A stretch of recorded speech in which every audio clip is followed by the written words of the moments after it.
Querido Dios, aquí estamos enfrente de ti pidiendo por su ayuda.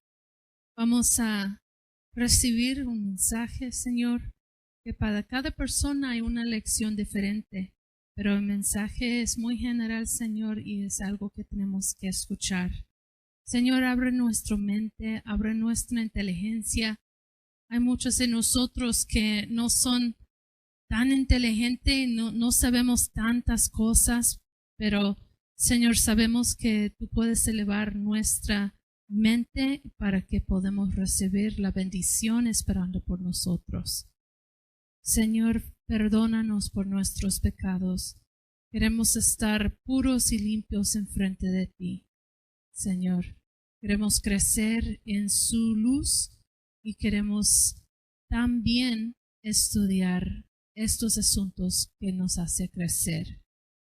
Bendice las palabras de Pastor Rivera, que el Espíritu Santo puede llenar su mente y sus intenciones y sus propósitos con este tema, Señor, para que Él pueda ayudar a cada persona escuchando en la transmisión. Muchas gracias, Señor, por siempre estar con nosotros, por tener tiempo para nosotros, Señor. Pongamos nuestra vida en sus manos, Señor, y oramos todo eso en el nombre de Jesús. Amén. Amén. Amén. Gracias a Mami por la oración tan bonita.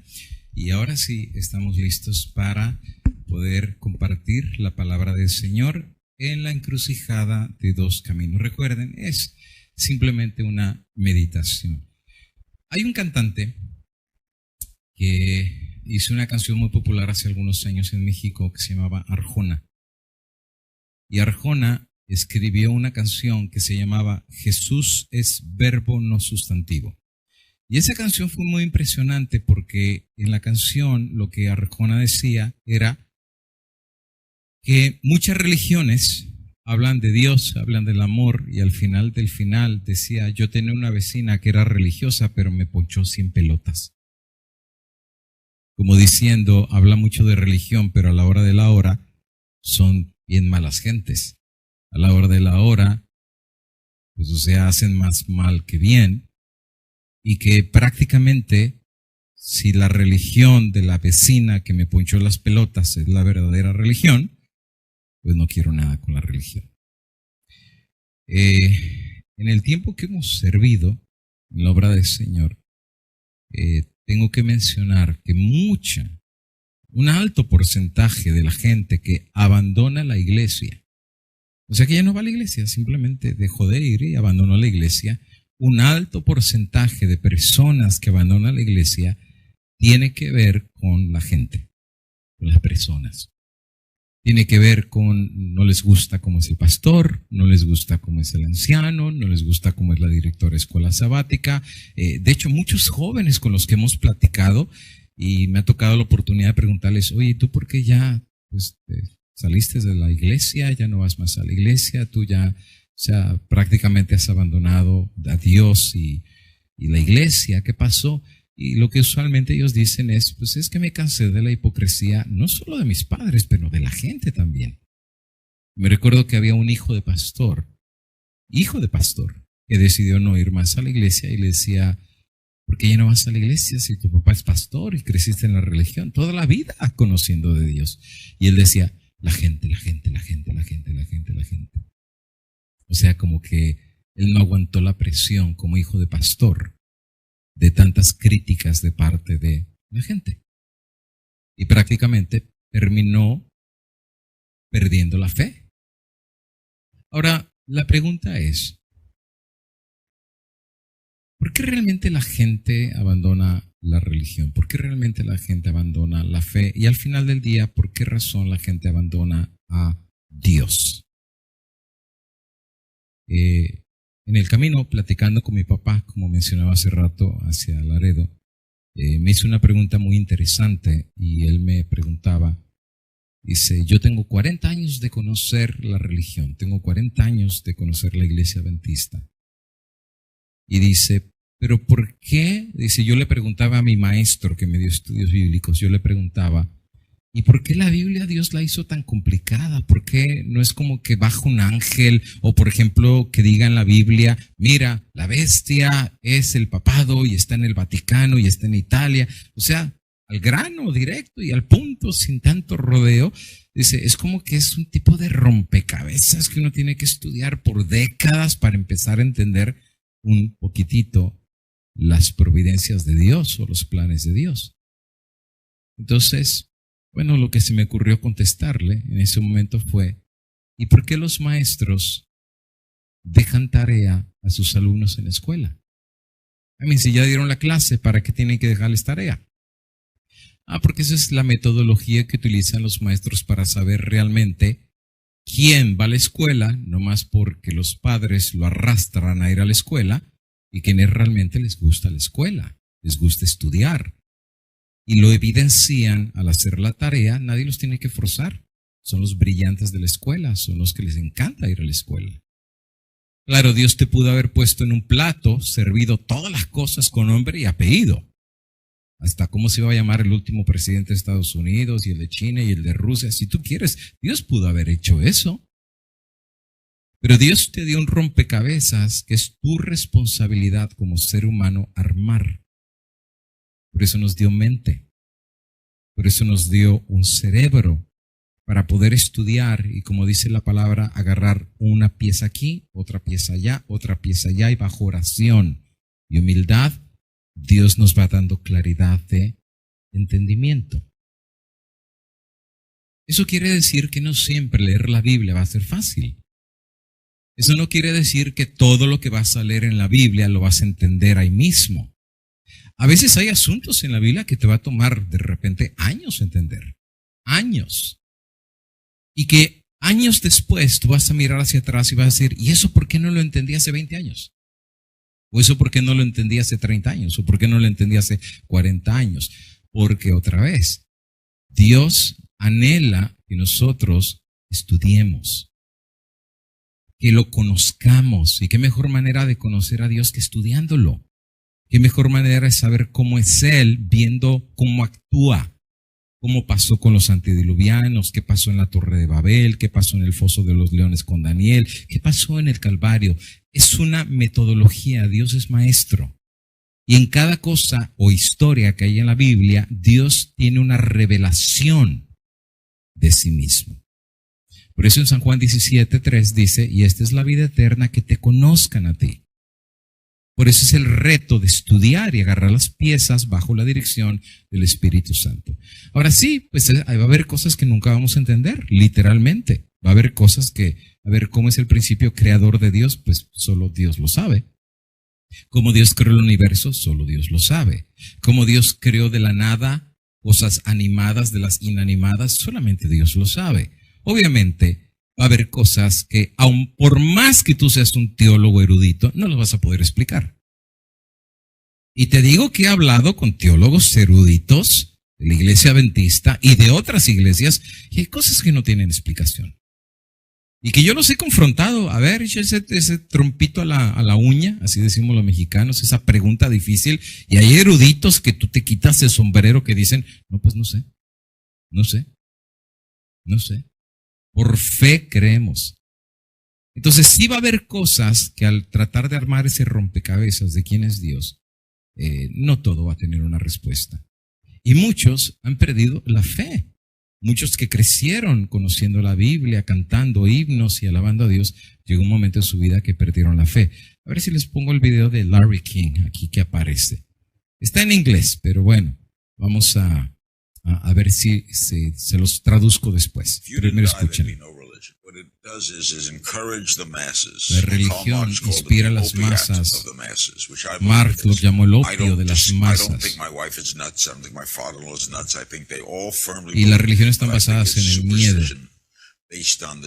Pienso que está basado en supersticiones, en un deseo de hacerte sentir mejor.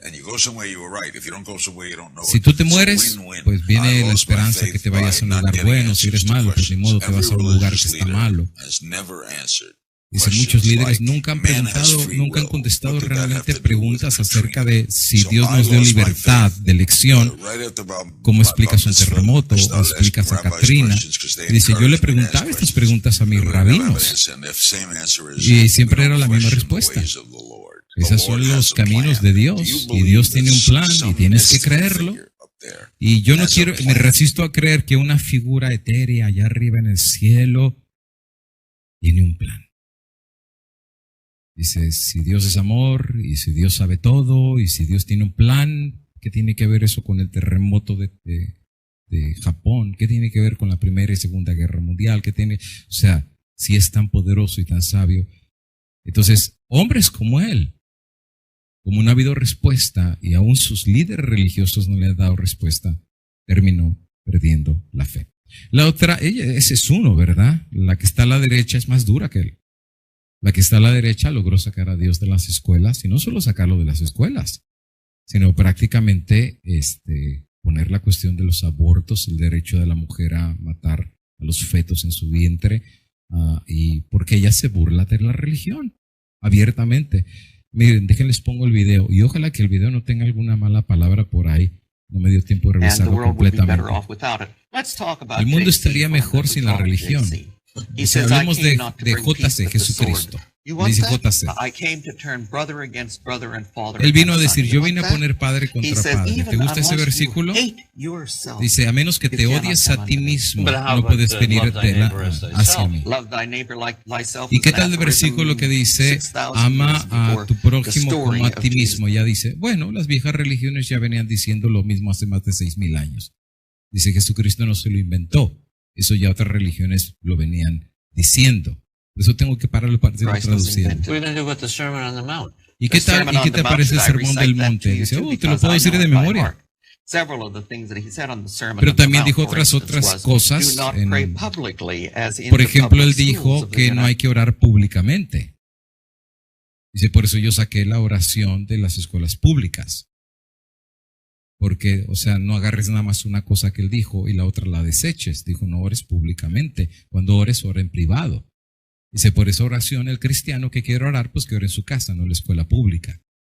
Eso tiene su argumentación. Aparte sigue diciendo ella,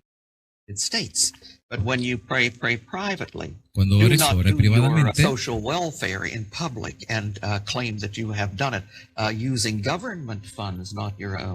He said, you do it yourself privately, and let not thy left hand know what thy right hand doeth.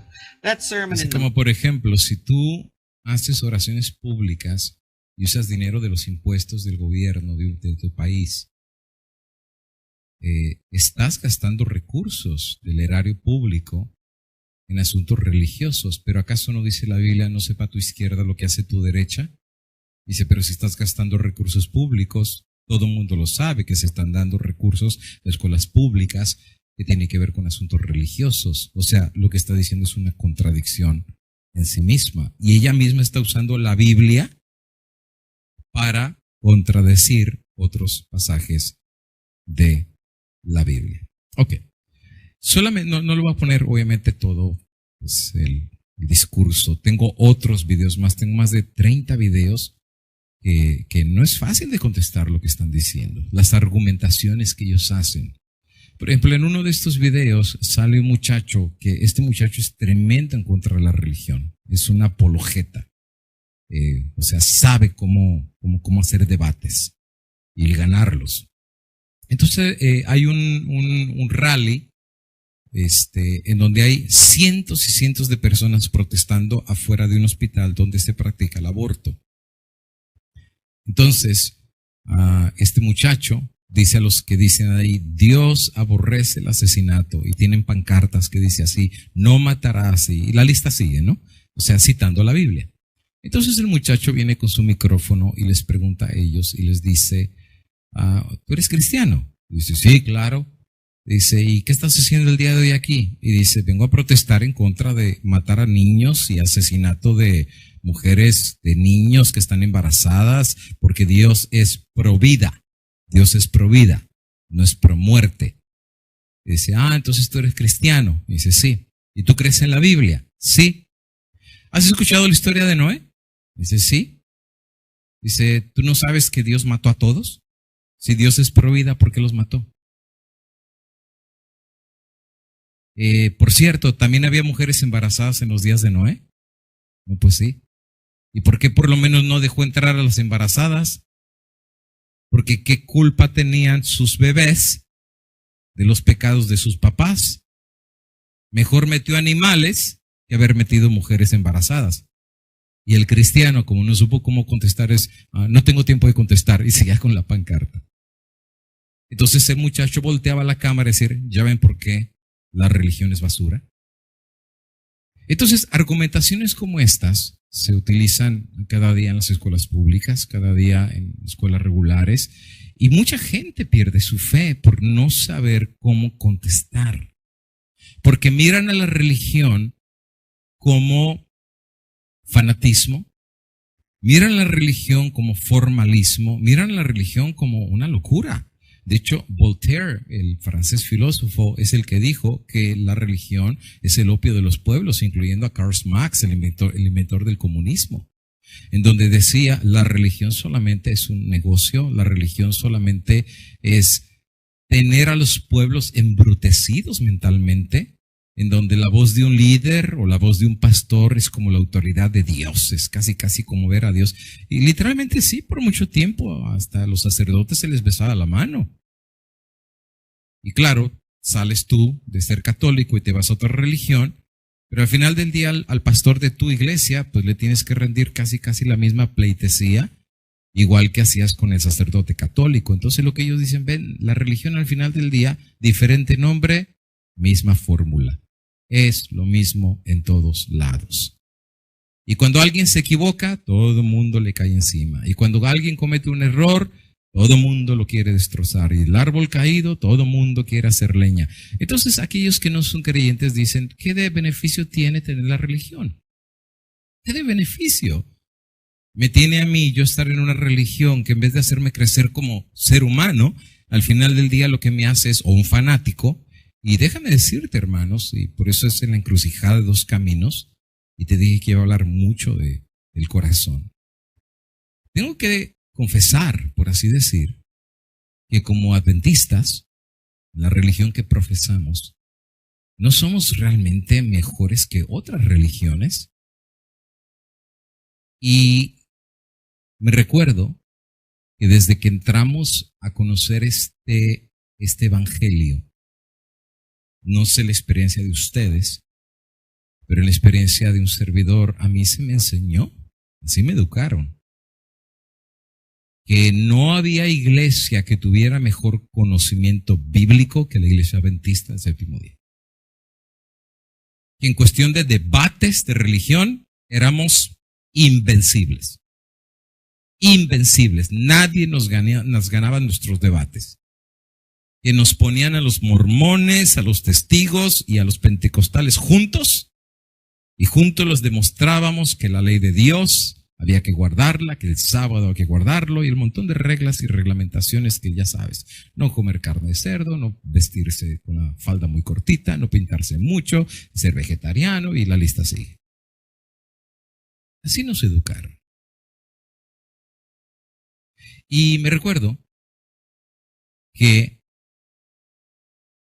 una vez me tocó ver un debate entre un evangélico y un adventista, porque por muchos años, siendo adventista y habiendo conocido este evangelio, siempre tuve preguntas.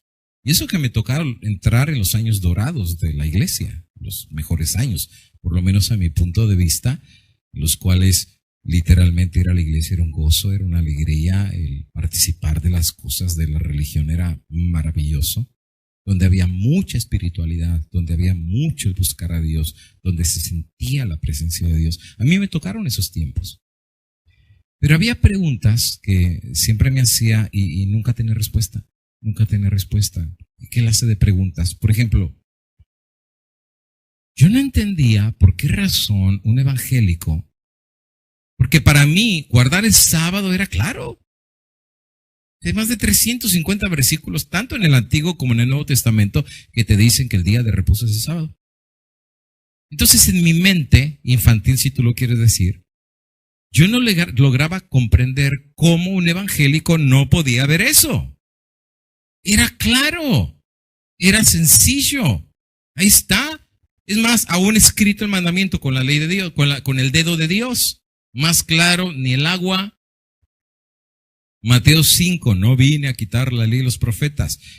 Apocalipsis, en donde dice, los que guardan los mandamientos van a entrar en la Nueva Jerusalén, etcétera, etcétera. Entonces yo no entendía, yo decía, o sea, de plano están tan ciegos. Y no me entraba en la cabeza por qué razón no guardaban el sábado o la ley. Entonces un día, en ese razonamiento, en ese no entender, o sea, mi cuestionamiento no era si existía o no Dios. Yo sabía que existía, así me educaron.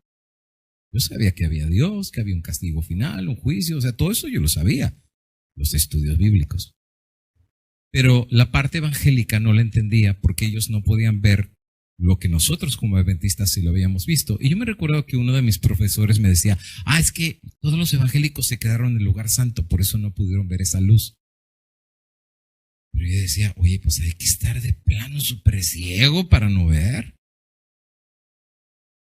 Entonces, por años que tuve diálogos con muchos evangélicos tratando de entender por qué ellos no guardaban el sábado, por qué ellos no guardaban la ley de Dios, por qué, o sea, nunca te ha pasado que te haces una pregunta que te taladra y hasta que no tienes una respuesta no estás a gusto.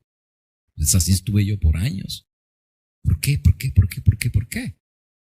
Y cuando empiezo a dialogar con pastores evangélicos, hermanos pentecostales, gente de otras religiones, se me quedaba bien grabado acá lo que me decían. Decía, es que ustedes los adventistas no ven. Yo decía, a ver un segundito, si los ciegos son ustedes, ¿qué no vemos? Lo que ustedes no ven es que ustedes tienen pura religión. Es lo único que tienen. Tienen puras doctrinas, tienen un montón de hacer, se quieren salvar por puras obras. Yo, a ver, explícame un poquito. A ver, como decimos en México, barajéamela más despacito. No, nosotros nos salvamos por Jesús. Dicen, no, eso es lo que ustedes dicen. Dice, pero ya en la práctica, todo lo que ustedes hacen son puras obras. Cómo se visten, o la medida de la falda. O si alguien trae pantalón, ustedes no lo dejan subir ni a la plataforma. Hoy, si no es vegetariano, no, pues no podría ser anciano, ¿verdad? Porque es bien carnívoro. Uy, si se pinta mucho, es bien mundana. Uy, si trae anillo, ya, pues es del mundo, ¿verdad? Si trae joyas, es súper vanidosa. Y la lista sigue, obras. ¿Y saben como que me empezó a entrar un rayo de luz a la cabeza? Decir, oye, pues sí, como que sí. Porque aun cuando tenemos juntas de iglesia, y a mí nadie me la cuenta porque pues yo he sido pastor 25 años, no es lo que vemos en el miembro de iglesia. Por ejemplo, ¿tú a quién pones de director de diácono? ¿Al que llega tarde o al que llega temprano? El que llega temprano es el que abre la iglesia. Obras, ves, hechos, o sea, ves lo que hace. Pero no se analiza, y a mí me ha tocado ver juntas de iglesia que le sacan hasta los huesos a la gente. A mí así, le sacan toda la carnita. Y yo siempre me pregunté, ¿y por qué tienen que hacer un análisis tan detallado de la vida de las personas cuando al final del día la vida es privada? Al final del día nadie es conciencia de nadie. Si el hermano quiere comer carne, pues es entre él y Dios. No entre él y una junta de iglesia, no entre él. Pero es que somos ejemplo. Y aterrizamos al aeropuerto de las obras. O sea, me tengo que portar bien para calificar. Si no me porto bien, entonces no califico. Y ya, le ponemos una tachita. Este no califica porque es carnívoro. Aquel no califica porque es bien enojón. El otro no califica porque es bien peleonero. Y el otro no califica porque no da ni los diezmos, que es lo primero que se ve en las juntas, ¿eh? ¿Da diezmo o no da diezmo? Lo primero que se ve. Y si no da diezmo, pues no, ni encargos lo ponen. Entonces yo vi este debate entre estos dos líderes, uno adventista y el otro evangélico. No, el evangélico se lo puso, pero por las chanclas. Decir, ustedes quieren salvarse por lo que hacen, de no comer carne de cerdo, de no vestirse cortito, de no pintarse, o sea, todo es no, pura religión. Y dice, ustedes están igual que los fariseos de los días de Jesús, le quieren poner a la gente un montón de cosas que ni ustedes mismos pueden hacer. Híjoles. Y todo eso te va penetrando en la cabeza, decir, ¿será que como religión nos convertimos en fanáticos formalistas? Bueno, lamento lo que voy a decir, pero yo me recuerdo que sí. Mi suegro, ni modo tengo que mencionarlo. Mi suegro entró a la iglesia, pero entró en el sentido más fanático, más extremista, más conservador. Y yo me recuerdo cuando Lisa quería ice cream, quería nieve, mi suegro decía, no, eso es pecado. Cuando ella quería ver una caricatura que había salido, no, eso es pecado. O sea, todo era pecado, todo era pecado, todo era pecado, todo era pecado. Y ella no tenía una edad racional como para poder entender de qué se trataba eso de ver una caricatura y pecado. Y a ella le gustaban mucho los deportes. Le decía, no, deportes no, porque las mujeres no pueden estar en deportes porque es pecado. Y o sea, eso era lo único que escuchaban. Pecado, pecado, pecado. De hecho, cuando se portaban mal, mi suegro les daba unas, tanto a mi cuñado como a mi esposa, y olvídate.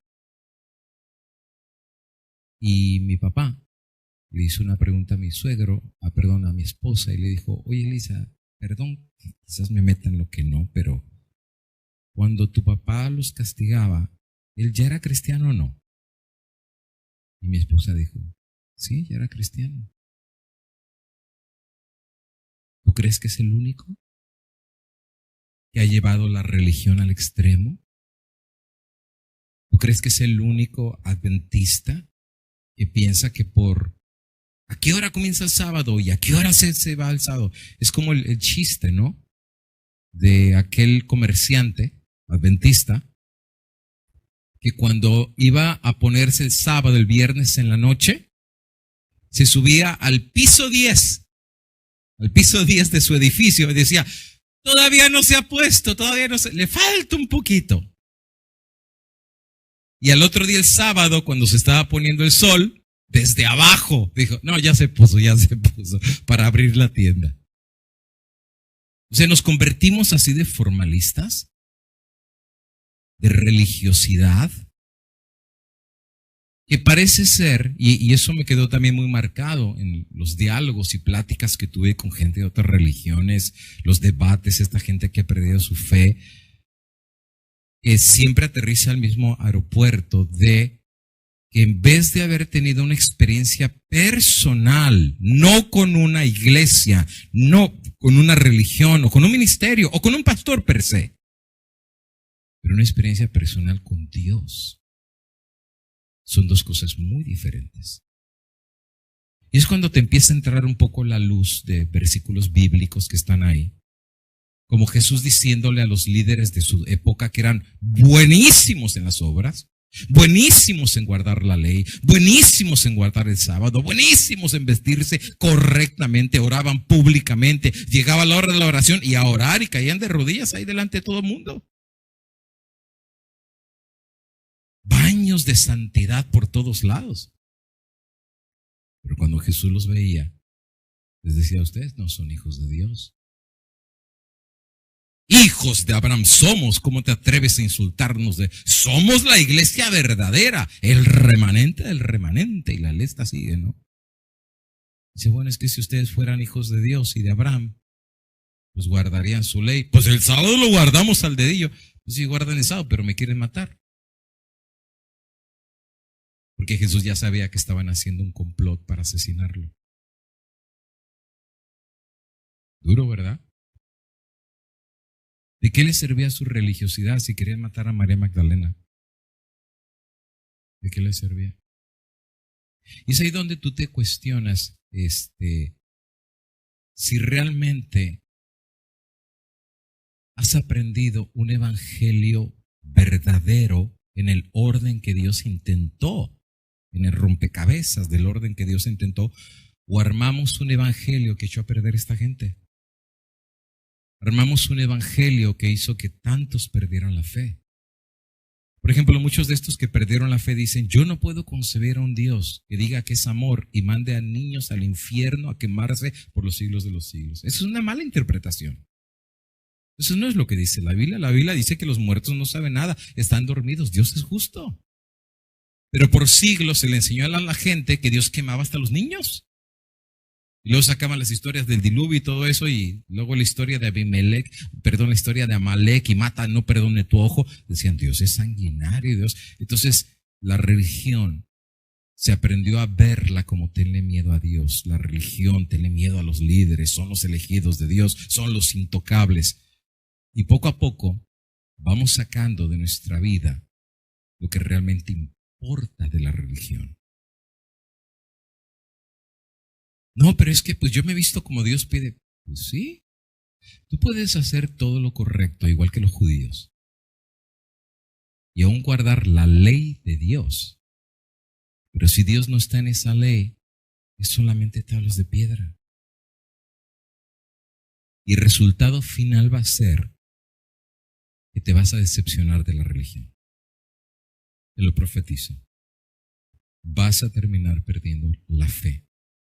Porque tus ojos, en vez de ser colocados donde deberían haber sido colocados desde el mismo principio, los pusiste en el lugar incorrecto.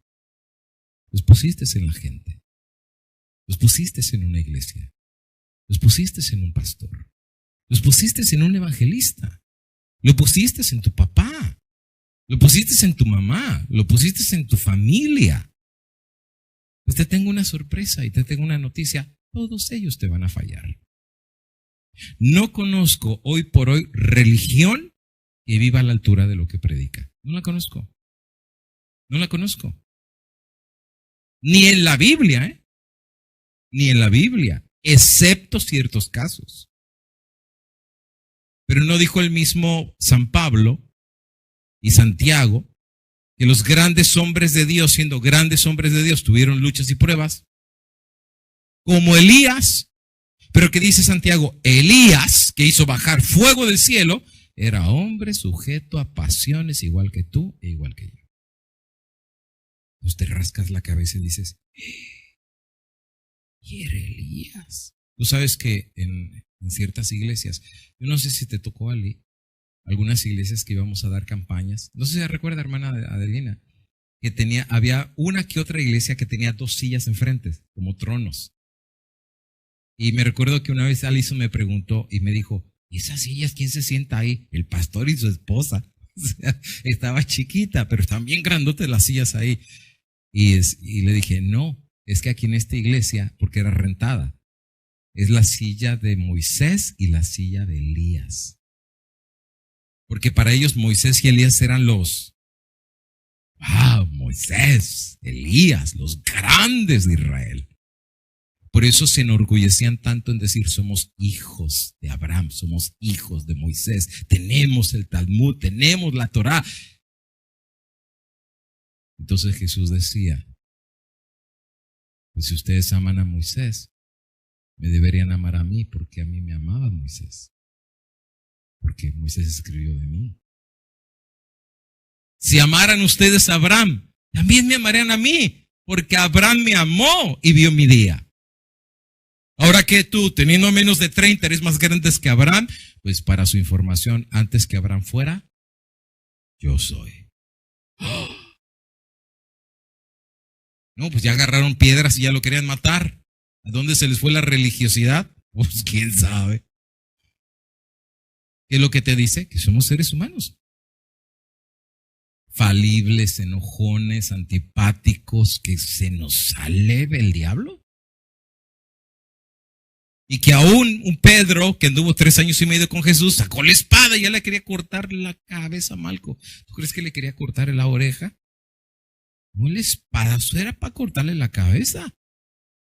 Yo pienso que Malco era bien ágil, ¿no? Algunos argumentan que Malco se movió de ladito y ¡fum! Nomás le voló y le cortó la oreja. Que si no se mueve Malco, le corta la cabeza. ¿Y qué le dijo Jesús? Pedrito, mete la espada, porque el que espada mata, una espada muere. Entonces Pedro, y fue Pedro, el gran apóstol Pedro, que hasta más adelante dice que su sombra curaba a los enfermos. Pero aún curando a los enfermos, Pedro tenía deficiencias. ¿Recuerdan que una vez Pablo lo reprendió? Porque cuando Pablo no estaba, Pedro comía solo con los judíos. Pero cuando estaba Pablo, se juntaba también con los gentiles. Y Pablo lo reprendió y le dijo, oye, ¿no seas hipócrita? O sea, o eres o no eres, ¿no? O sea, no más porque vengo yo, ahora sí te juntas con los gentiles y cuando yo no estoy, los haces a un lado.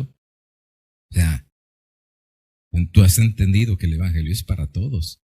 Y que en aquel tiempo se les llamaba perros, pero ahora has entendido mejor. Y Dios murió también por ellos, igual que tú, igual que por mí. Entonces, en este proceso, a veces nosotros los seres humanos hemos echado a perder la religión. Porque la hemos interpretado mal. Porque no hemos entendido cómo Dios arma su rompecabezas de la verdadera religión. Y algo que sí me quedó muy penetrado en mi cabeza como pensamiento, fue lo que me dijo una vez un pastor en un diálogo que tuve con él. Me dice, ustedes sí saben bastante de Biblia, los adventistas. Dice, pero ustedes no son gente feliz, porque no tienen la seguridad de su salvación. Dice, nosotros los evangélicos estamos seguros que por creer en Jesús somos salvos. Uy, un segundito. ¿Y la ley? Lo primero que sacamos adventistas, ¿no? Un segundito. ¿Y la ley? ¿Y el sábado? El sábado, la marca de la bestia. Ya están para lago, ya los mandamos para el lago de fuego. Time. O sea, porque luego así nos educaron. Así nos enseñaron. La ley, el sábado. Ahora, yo no estoy diciendo que está mal la ley, no estoy diciendo que está mal la cuestión del sábado, pero todo tiene su orden. Tú no puedes mandar a un niño de primaria a la universidad, porque lo único que vas a hacer es echarlo a perder. Porque el niño va a terminar todo confundido cuando le pongan aritmética y gramática y de todo, lenguas aborígenes, lenguas inglesas, hebreo, griego y arameo y de todo. Imagínate que lo metas a sociología, psicología, teología y la lista sigue. El pobre chiquillo termina con un cortocircuito en la cabeza. ¿Por qué razón? Porque de la primaria viene a la secundaria, de la secundaria a la preparatoria y de la preparatoria entonces a la universidad. Tiene su proceso. Pero ¿qué hicimos nosotros? Buenamente se sentó la gente con nosotros y nos dio estudios bíblicos y casi en el quinto, sexto estudio se nos empezó a hablar de la ley del sábado. ¿Está bien? Sí, la ley es perfecta, santa y buena, pero no era en el orden correcto. ¿Cuál era el orden de Dios? Bueno, el orden era muy simple, era el santuario. Ese era el orden de Dios. Dios ya lo había establecido. Y saben, cada vez que más se estudia el asunto del santuario, más claro queda en la mente. Ahora, no sé si decirlo o no, porque al final del día, pues siempre lo que uno dice corre un riesgo de ser malinterpretado. Pero al final del día, el mensaje del santuario es un mensaje de liberación. Te libera de la religión. Te libera de la religiosidad.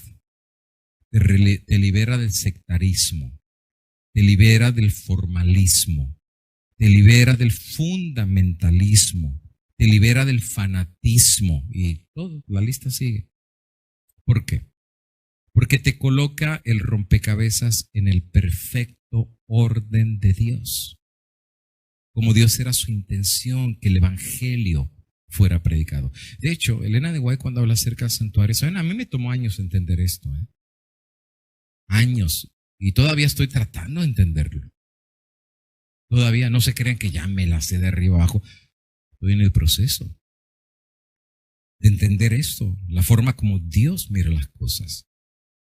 Lo que sí he entendido es lo que he visto en la practicidad de la religión. Todos fallamos. El sábado vamos súper bien vestidos a la iglesia. También, hermanos, no quiero pedir perdón por verdades incómodas, pero vamos bien vestidos a la iglesia y toda la semana nos vimos todas las películas habidas y por haber y todas las series habidas y por haber y todas las caricaturas habidas y por haber y toda la música mundana habida y por haber. Y el sábado vamos como que no pasó nada. Mira, no nos cae fuego del cielo solo porque Dios es buena gente. Pero si Dios fuera justiciero, hace rato lo que le pasó a Noé y a Sodoma y Gomorra, hace rato ya nos hubiera caído a todos. Es ahí donde yo veo la grandeza de Dios. Qué paciencia nos tiene Dios. Le pusimos mal su rompecabezas, presentamos mal el evangelio. Es como Jesús le dijo a los fariseos, le ponen cargas al pueblo que ni ustedes pueden llevar. Él vino a dar libertad. Dice, si el Hijo del Hombre los liberta, son libres. Van a tener paz. Ellos les ponen cargas. Les han puesto cargas que ni ellos mismos llevan. Pero ¿qué dijo Jesús? Venid a mí, todos los que estáis, ¿qué? Cansados y cargados. ¿De qué cargas está hablando? Pues las cargas que les metió la religión. No comas carne de cerdo. Inmundo. No lo toques. Mujeres menstruosas inmundas, ni las toques, gentiles, no lo toques, inmundo. Y leyes, y leyes, y leyes, y leyes. Y viene un hombre y está todo golpeado en el camino, y viene un sacerdote, y en vez de ayudarlo, ¿qué hace? No puedo porque soy inmundo, ¿verdad? No lo toco. Y lo dejó todo ahí, todo tirado, y todo golpeado. Pero muy santo, se fue al templo a hacer sacrificios, ¿verdad? Porque era sacerdote de ese turno. Y después va pasando un levita y lo dejó ahí todo abandonado diciendo, pues, que te vaya peor. ¿Y qué dice Jesús? Y vino el samaritano. O sea, vino, a ver, regreso aquí a los videos. Vino Larry King, o vino la otra del aborto. Y ella fue la que les pagó el hotel y se los llevó al hospital para que lo curaran. Y todos los religiosos que se vanagloriaban de la corbata y de los tremendos templos que tenían, ni siquiera le echaron la mano. Y es ahí donde tu mente empieza como a marearse, empiezas a decir, ¿por qué somos así? Qué tan fácil era llevar a María Magdalena, ¿verdad? Para matarla. ¿Tan sanguinarios somos? ¿No tenemos aunque sea un poquito de misericordia? Y se te vienen los versículos esos de la Biblia que dice, misericordia quiero, no sacrificio. Se te vienen los versículos de Isaías donde dice, ya no me traigan ni animales para sacrificar. Estoy harto de sus sacrificios. Estoy harto de sus charcos de sangre. Estoy harto del montón de animales que matan. Pórtense bien, ámense el uno al otro. Esa es la religión. Esa es la verdadera religión. Como dijera por ahí alguien, hay gente que no come carne, pero come gente. ¿De qué le sirve ser vegetariano? Si al final del día les da unas golpizas a sus hijos que los tienen rengueando toda la semana. Pero el sábado sí, ¿verdad? Predicar, Dios es amor, hermano. Y el hijo que está todo golpeado ahí diciendo, ay, híjoles, ¿cuándo cumplo 18? ¿Cuándo cumplo 18? Para largarme de esta casa. ¿De quién es la culpa? ¿De Dios? ¿De la forma tan torcida como presentamos la religión porque la malentendimos? Regresando a la cuestión del santuario, rapidito explico. La parte que tú ves en las cortinas se llaman las cortinas del atrio. Tenía aproximadamente 60 postes. Los postes hacía que nadie entrara al santuario más que por un solo lugar, y el lugar que tenían que entrar era la puerta. ¿Cuántas puertas tenía para el atrio, que era el patio? Una. Ese orden no es mío, ese orden es de Dios. Una sola puerta. Si mal no estoy, el Nuevo Testamento dice que la puerta era Jesús. Dice, yo soy la puerta de las ovejas. Obviamente no está hablando de las ovejas de David ni las ovejas de la manada. Está hablando de su pueblo. Jehová es mi pastor. ¿Dónde tenía que estar el santuario? En medio de las 12 tribus. 3 tribus al norte. De hecho, ¿tú sabías que cada tribu necesitaba tener una bandera? Y la bandera representaba la tribu a la que pertenecía. Si eras hijo de Rubén, si eras hijo de Judá, si eras hijo de Isaacar, o sea, si eras hijos de cualquiera de los hijos de Israel, las tribus tenían que estar en orden y el santuario tenía que estar en medio. A partir de ahí, esa es mi sugerencia, uno empieza a entender cómo tienen que ser dados los estudios bíblicos. Se comienza con el orden de Dios y se comienza con la puerta. Jesús es el inicio de una experiencia que tú nunca has conocido. Por esa razón a muchos la religión no los llena.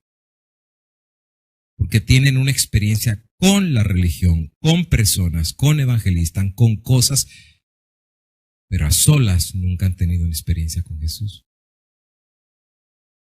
El mensaje del santuario lo que te dice es que Él quiere estar en el corazón de su pueblo. ¿No es bonito? El corazón no está acá arriba, el corazón no está abajo, en medio. Él quiere estar en el centro. ¿Me gusta el mensaje? ¿Está bien? Él quiere estar en el centro, es lindo, es bonito. Pero tan pronto tú entras al atrio, ni siquiera has entrado al santuario, está el altar de sacrificio. ¿Y qué es lo primero que ves en el altar? El cordero degollado. Si leo correctamente la Biblia, ¿quién es el cordero? Jesús es el cordero. Juan el Bautista lo dijo, he aquí el cordero de Dios. ¿Entiendes la secuencia? Si nos hubieran enseñado eso desde un principio, a amar, en eso les doy un 100% a los evangélicos. Porque al evangélico se le enseña que somos llaga podrida. Al evangélico se le enseña que somos insuficientes. Al evangélico se le enseña que nadie puede ganar el cielo por sus obras. Al evangélico se le enseña que es imposible, humanamente hablando, guardar aún la ley de Dios. Por eso ellos se abrazan a la gracia. Por eso ellos se abrazan a la cruz de Jesús y dicen, es que Él llevó en la cruz lo que yo no puedo por mis obras. Porque si yo quisiera, por mis obras solo voy a terminar golpeándome contra la pared y voy a dar una apariencia que sí soy bueno, pero no soy bueno al final del día. Pero yo me aferro a Él y echo mis cargas en Él. Él llevó en su cuerpo lo que yo no podía hacer. En eso están bien. En eso yo les doy 100 puntos, no hay ningún problema. Coincido con ellos. He aquí el Cordero de Dios que quita el pecado del mundo. Nadie que no se reconoce enfermo va a tomar una pastilla.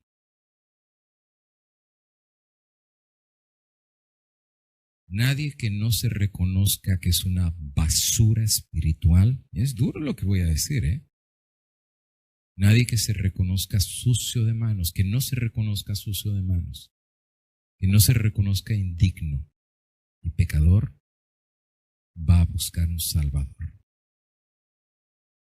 Por eso ponte a pensar, cuando vienen los angelitos, el ángel y Jesús nace, ¿a quién se le apareció el ángel? ¿Se le apareció a los fariseos? ¿O al Sanedrín? ¿O a Caifás? ¿A quién se le apareció? ¿Al templo? No, pastorcillos que andaban en el campo, porque eran los más despreciados de todo el pueblo. Pero viene el ángel y les dice, les traigo buenas noticias. Eso es lo que significa el evangelio, buenas noticias. ¿Y cuáles eran las buenas noticias? Dios sabe que eres insignificante, insuficiente e indigno. Las 3 sí. Insignificante, insuficiente e indigno. Dios lo sabe ya. Pero a pesar de eso, Dios tiene buenas noticias. Dios no se ha olvidado de ti. Y ha nacido un Salvador. He aquí el Cordero. Hay solución. No hay solución. Y eso los llenó de gozo y alegría. Porque en su indignación, en su insuficiencia y en su falta de dignidad, Dios no se ha olvidado de ellos. Ese es el evangelio. Dios no se olvidó de ti. La junta, si te juzgó, ya te borraron de la iglesia, no te bajan de disidente, ya te dieron la patada, todo el mundo te critica, todo el mundo te maltrata, ya te mandaron quizás hasta el infierno. Pero las buenas noticias del evangelio es que Jesús no murió por los justos, es que Jesús murió por los pecadores. Sí, pero la ley, se fijan otra vez en nuestra mentalidad, y la ley, y la ley, y la ley. Pastor, está haciendo un lado la ley. Fíjense un segundito. Si pone la gráfica, hermano César, miren en el modelo de Dios, no el de una religión, el modelo de Dios. La ley sí está en el santuario. Sí está. Sí está. Si tú la analizas, sí está.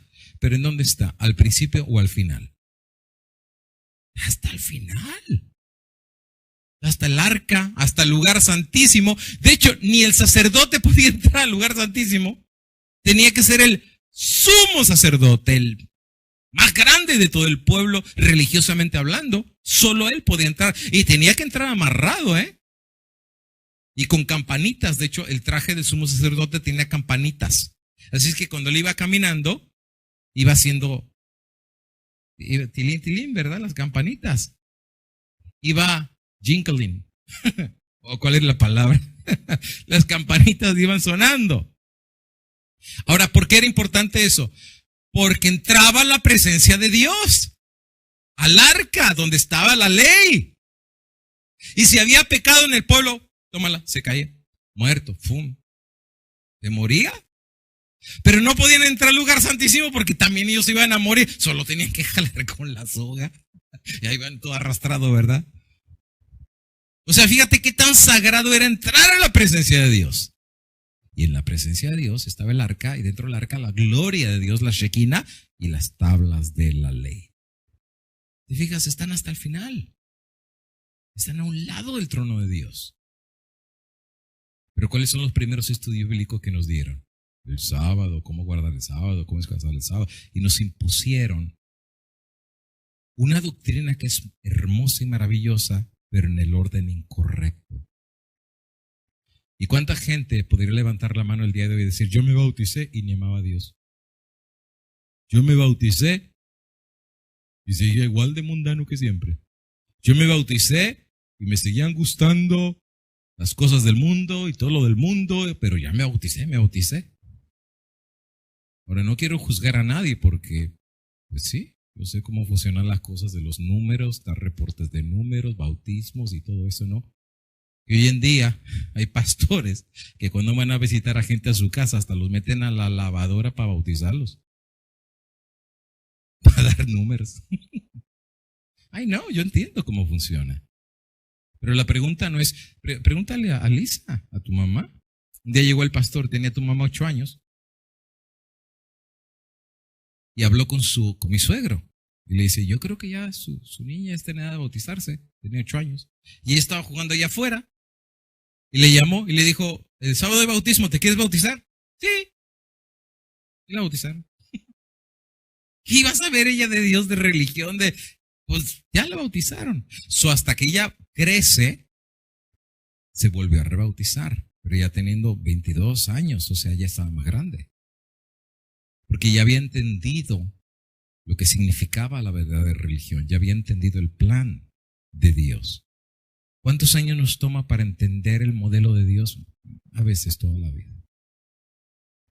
Y yo le compartí esto a mi papá y me decía, wow, yo tengo 40 años de conocer esto y nunca lo había visto así. Le digo, pues papá, no estás tan solo, yo tampoco lo había visto así. Cuesta trabajo reconocer que ahora tampoco lo tomemos a mal. Oh, qué mal trabajo hicieron los que nos dieron estudios bíblicos. Ellos hicieron lo mejor. Trataron lo mejor. Pero una religión sin Cristo no sirve para nada, amigo y hermano. Lo único que te va a dar es un vacío que no tienes explicación. Te vas a sentir hueco, te vas a sentir solo, te vas a sentir vacío. Y es como el joven rico. Todo lo haces, todas las reglas las haces y aún así estás vacío. Eres vegetariano y estás vacío. Te vistes súper bien, estás vacío. Guardas toda la ley de Moisés, te sientes vacío. Por eso cuando viene Jesús le dice, Señor, todo, ¿qué tengo que hacer más para guardar, para la salvación? Y Jesús le dice, pues ¿qué está escrito? Pues todo eso lo he hecho y estoy perdido. Pues yo te voy a dar la receta. Si de veras te quieres salvar. A ver, ¿y cuál es la receta? Vende todo lo que tienes, dáselo a los pobres y me sigues. Entonces dijo, no, perdón. Ay, sí, no. Está bien que sí, pero tampoco te pases, o sea, eso es demasiado. O sea, te puedo dar una ofrendita, pero ya eso de vende todo. Hombre, le dio donde más le dolía. Te fijas, ya no es una religión, no es una junta que te dice, es tu Dios. Es entre tú y tu Dios. Era entre el joven y rico y Jesús. Y lastimosamente el joven rico no entendió la religión. No entendió que en la religión Jesús era el alfa, el omega, el principio y el fin, todo. Él era el cordero, la puerta, Él era el agua, Él era el pan, era la luz, era el candelabro, Él era el incienso, Él era todo. Él era el dador de la ley, el autor de la ley, el creador de la ley.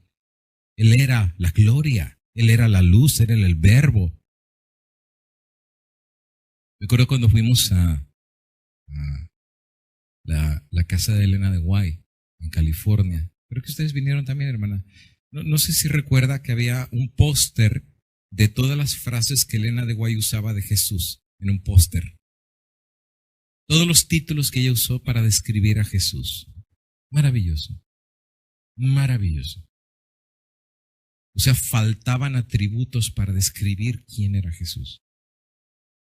Y ella verdaderamente decía, yo amo a Jesús. Dice, como no hay forma que las fibras de mi cuerpo puedan describir el amor tan profundo que tengo por Jesucristo. Entonces es donde uno empieza a entender por dónde va el camino de la salvación. Por tus propias obras y por tu propia mano. Pero así me educaron, pues está bien. O sea, por lo menos pusieron un ladrillito. Pero ahora Dios quiere hacer un edificio. Si te dejas. Él te va a agarrar de la mano de forma individual, amigo y hermano. De forma individual. Dios nos salva por iglesias. Dios nos salva por congregaciones. Dios nos salva por ministerios. Dios nos salva en paquete. Es como en el mercado, ¿verdad? Llévense 10 y les doy 2 extra. ¿No es así? Bueno, se salva el papá y la mamá y los hijos de pilón. No. El padre no da cuenta del hijo y el hijo no del padre. Es entre tú y Dios. Y es como uno se pone a pensar si uno les hubiera enseñado ese profundo amor por Jesús a nuestros hijos de chiquitos. Desde chiquitos. ¿Cuánto no amaría a nuestros hijos? No una religión, no una fe, no un pastor, no un Jesús. Y no tendríamos hijos perdiendo la fe. Y no tendríamos hijos rechazando la religión. Y no tendríamos hijos vagando por el mundo. Y no tendríamos hijos que estuvieran tan confundidos y tan perdidos. ¿Sabes por qué? Porque Jesús es el camino. Y si ellos siguieran a Jesús no estarían perdidos. Están perdidos porque no están siguiendo a Jesús. Están en oscuridad porque no están siguiendo a Jesús. Están muertos en sus pecados porque no tienen la vida y la vida es Jesús. ¿Entiendes? Por eso el día de hoy la meditación no era tan larga. Jesús era el centro de ese santuario. Y aprendo cada día más a reconocer que a veces es bueno regresarse al inicio y empezar de nuevo una nueva relación y darle vuelta a la página. Y a lo mejor este año 2024, amigo y hermano, quién sabe, es una buena oportunidad para empezar a armar el rompecabezas de la forma correcta entre tú y Dios. Tú y Dios, nadie más. Esa es la verdadera religión, que te conozcan a ti, pero a nivel individual. Con Jesús ganamos todos. Sin Jesús perdemos todo. Es como dijo el mismo Señor Jesucristo: ¿de qué le sirve al hombre ganar el mundo si al final del día pierde su alma? Te digas, no pierde el carro, la casa, pierde su alma. Pues el único que puede salvar nuestra alma es Jesús. Es el único. Él es el Salvador. Su nombre lo dice: Jesús Salvador. Él es el Salvador. Quizás por eso Elena de White dice que cuando estemos en el cielo y Jesús ponga la corona sobre nuestra cabeza, no la vamos a quitar. Porque aún en el cielo, vestidos con vestimentas celestiales, todavía las 3 I van a estar ahí. Todavía nos vamos a sentir indignos, injustos e inmerecedores.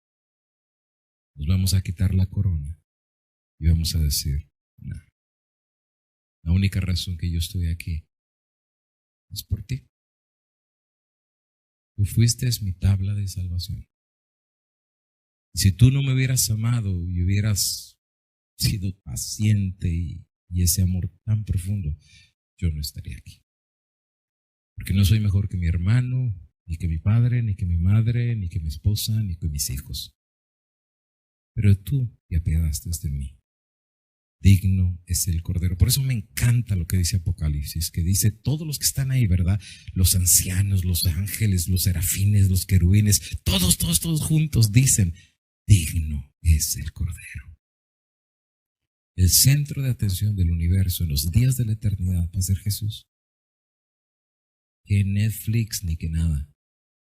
Jesús va a ser el real superhéroe de los días de la eternidad. Y hasta que no entendamos eso, amigo y hermano, nada va a llenar tu corazón. Nada. Nada. Siempre vas a tener un hueco aquí, que por más que seas vegetariano y te vistas bien y guardes el sábado, pues no dice Pablo que los judíos guardaron el sábado pero nunca entraron en el reposo.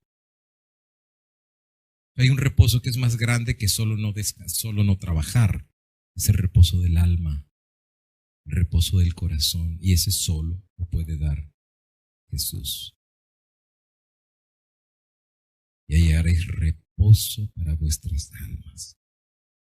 Pues a lo mejor, amigo y hermano, Dios permita que Jesús pueda llenar ese vacío que tanto necesitas. Claro, simplemente hoy compartí el diálogo que tuve con mi papá. Me dijo: voy para mi casa con tus hermanos y hermanas con una nueva perspectiva. Si los tiempos de Dios son muy perfectos. Y le dije: estoy de acuerdo. Estoy de acuerdo. Y no sé si te pasa a ti, pero cuando tienes un diálogo de 7 horas con temas así, es como que estás en otro ambiente, te sientes diferente. Tocas un poco el cielo, tocas un poco y tienes hambre de seguir tocando. Así es que el tema se titula En la encrucijada de 2 caminos. ¿Por qué lo pusimos así, en la encrucijada de 2 caminos? Porque es él o eres tú. No hay más. La pregunta es: ¿cuál camino vas a elegir? Esa es la pregunta. ¿Lo vas a elegir a él?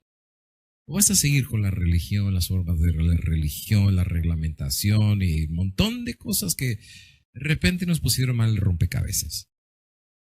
¿O vas a tomar la decisión de poner a Jesús finalmente, como lo único que necesita el ser humano en la vida? Me acordé de la experiencia de Lutero, y ya con esto finalizo. Cuando Lutero descubre que las imágenes no tienen poder, no salvan, no curan, Cristo es el todo. Y empieza el movimiento que se llama iconoclasta. Icono es imagen, clasta es romper, destruir. Destruían las imágenes en todos los templos, tumbaban las estatuas, rompían las imágenes. Y vino el arzobispo y habla con Lutero, le dice: Lutero, ¿te volviste loco? ¿Por qué le estás enseñando a la gente a hacer esto? Yo no le estoy enseñando, simplemente les digo lo que dice la palabra y ellos responden así. ¡Páralos, páralos! Lutero, esto es una locura. Si tú le quitas a la gente una imagen, un crucifijo que lo hace pensar en las cosas del cielo, ¿qué vas a poner en su lugar? La respuesta simple de Lutero fue: yo pondría en su lugar, en la mente de ellos y en la mente mía, lo único que el ser humano necesita tener. Y le dice el arzobispo: ¿y qué es? Le dice: Jesús. Es lo único que necesita el ser humano.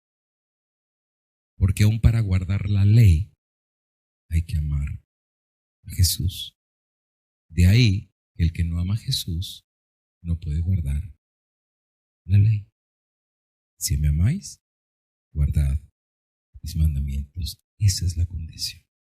El amor absoluto, aquel que te amó absolutamente a ti.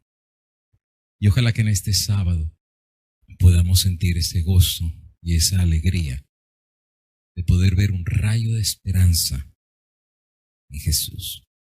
No en una religión, no en una serie de estudios, no en sermones humanos, sino en Jesús. Y me recuerdo que cuando estudiaba teología había un cuarto grande, que le llamamos el salón de la oración.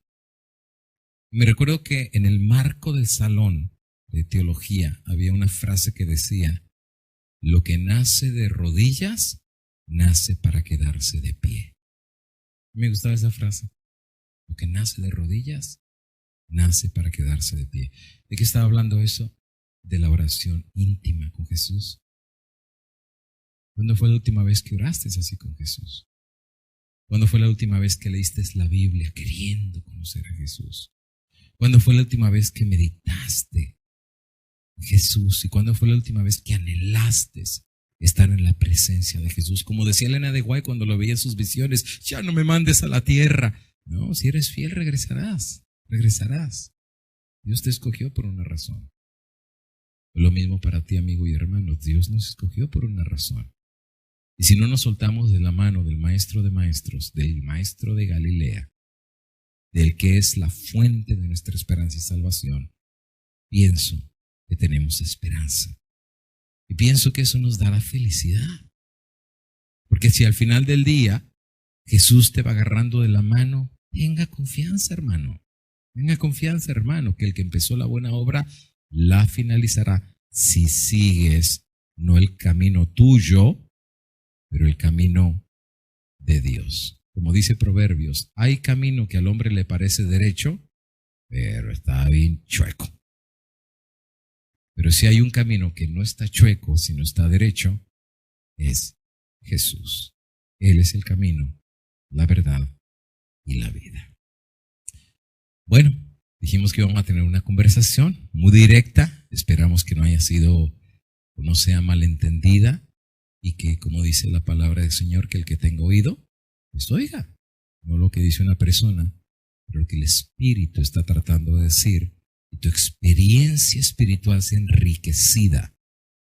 Me gusta esa palabra, es enriquecida, de tal manera que tengas para dar a los demás el gozo y la alegría que solamente proviene de un lugar, el reino de los cielos. Voy a invitar a ponernos de rodillas para finalizar nuestra meditación el día de hoy, y el que pueda, pues bueno, se arrodilla junto con nosotros y pedimos juntos que esto pueda ser una experiencia real en ti y en mí. Padre nuestro, al finalizar nuestra meditación el día de hoy, anhelamos conocer a Jesús. Anhelamos vivir a Jesús. Anhelamos mirar a Jesús. Y si reconocemos las tres I: nuestra insuficiencia, nuestra incapacidad y nuestra indignidad. Somos pecadores.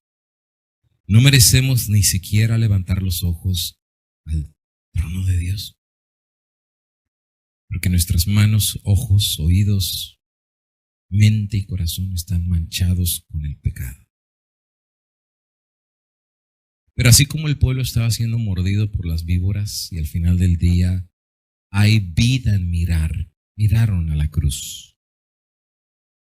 Y hoy queremos mirar a Jesús. Este mundo ya lo dejó a un lado del camino. ¿Y cómo van a llenar sus corazones cuando nada más puede llenar ese corazón que el mismo que los crió? Rechazaron la luz y la vida y quedaron en oscuridad y en muerte. Pero ¿cuántos estamos así? Con religión y con reglas, pero sin Jesús. Ven, Jesús, porque te necesitamos en esta generación como nunca antes. Ven a traer luz a nuestros jóvenes y a nuestras familias. Ven a traer esperanza a todo aquel que desfallece. Ven a traer gozo a aquellos deprimidos y ansiosos.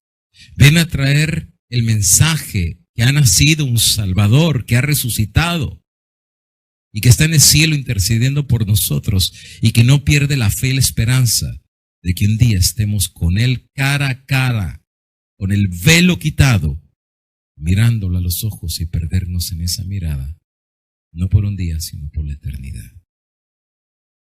Danos de tu bendición y que el nombre de Jesús sea alabado y glorificado por los siglos de los siglos. Amén y amén.